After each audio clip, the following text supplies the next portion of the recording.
എടി സരളേ, എടി സരളേ, എടി സരളേ.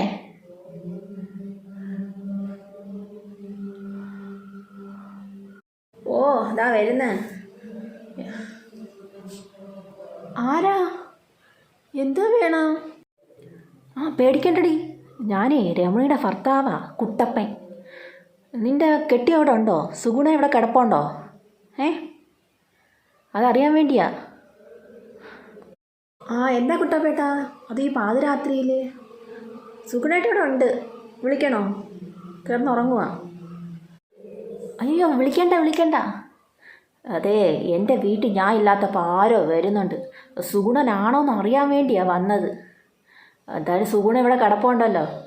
ഇനി ആ രാധയുടെ വീട്ടിലൊന്ന് പോയി നോക്കട്ടെ, അവിടെ രാജനുണ്ടോയെന്ന് അറിയട്ടെ. നീ കിടന്നോ കേട്ടാ? എൻ്റെ കുട്ടപ്പേട്ട, വേണ്ടാത്തവരെന്തെങ്കിലും പറയാം. അതുകൊണ്ട് അമ്മിക്കല്ലൂടെ ഇരിപ്പുണ്ട്, എടുത്ത് ഞാൻ തലയിട്ട് തരും കേട്ടാ. എൻ്റെ സുഗുണേട്ട അങ്ങനെയൊന്നും അല്ല, എൻ്റെ സുഗുണേട്ട നല്ലവനാ. വേണ്ടാത്തരം പറയാൻ നിൽക്കുന്നു.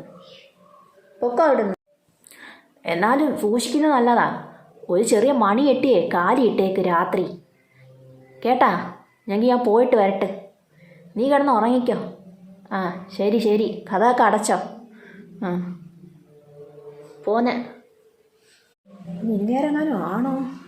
മനുഷ്യൻ്റെ ഉറക്കവും പോയല്ലേ. ഓരോന്ന് കുറ്റി പറിച്ച് ഇറങ്ങി വരും പാതിരാത്രിയിൽ.